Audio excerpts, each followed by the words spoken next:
Did you ever wake up and feel like, I don't want to get out of bed today? The world isn't being kind. There's problems that I have to deal with. There's pressure on the job, whatever the case may be. I had a day like that this morning.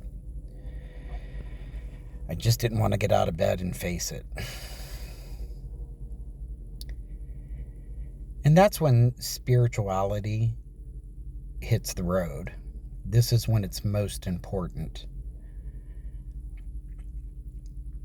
So, how did I get myself up out of bed? How did I get myself motivated to come out to something that I feel isn't smooth today? Well, first, I got up this morning and just felt really bad. I've been having a lot of pressure at work, and it's been scary for me.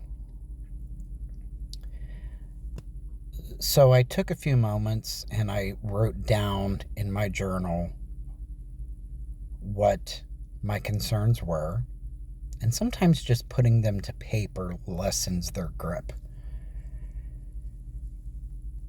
And then I wrote something that meant something to me. Whatever I think's going to happen isn't happening right now.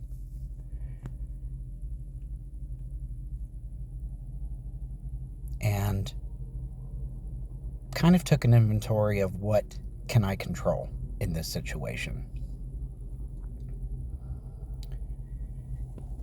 And then you think about how life is. Life just flows back and forth. There's good in it and there's bad in it. And we've no guarantee.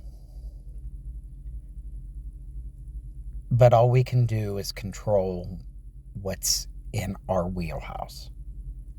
And sometimes that's scary. And we like answers. We want answers.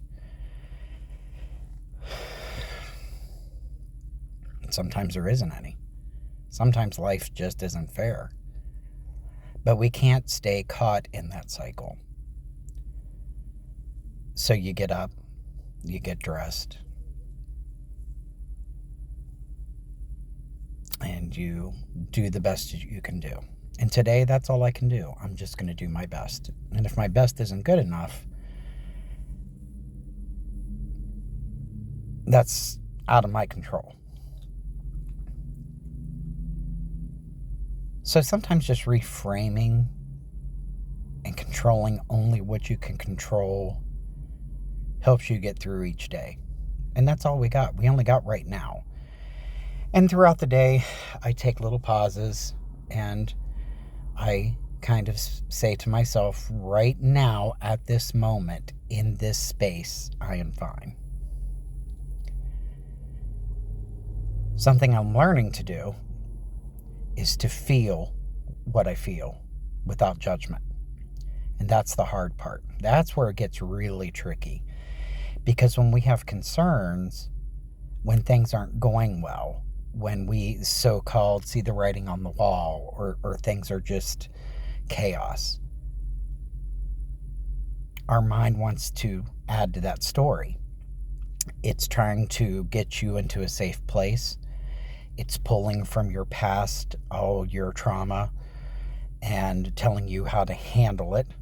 But sometimes your mind, most of the time, your mind isn't truthful. It's just trying to guard you. And even though I may have a gut instinct, can't always trust that either. So what can I control in a situation? I can control how I respond. I can control how I react. And I can control how productive I am when I'm doing what I'm supposed to be doing.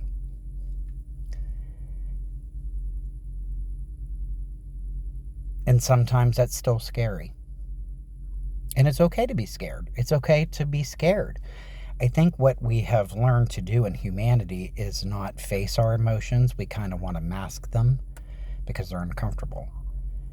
But I can say to myself, I'm scared, or I'm concerned, or I'm frustrated, And just when my mind starts to unravel and tangle up in a story, I can just go, nope, we're not going there. Try to focus on the present moment and just do the best that we can do, because sometimes that's all we can do. And that's spirituality in action. That's helping you process without getting tangled. And it's not always easy, but nothing worthwhile is. But it's a discipline that I have to keep doing, because if I don't, I will just completely unravel. And this is the spirituality that I think we all kind of need, you know. And I'm one that's lived through experiences. I've had a lot of trauma in my life. Had some abuse. I was raised in a cult. My first partner was shot and murdered. I'm no stranger to trauma. But I'm also finding my true self.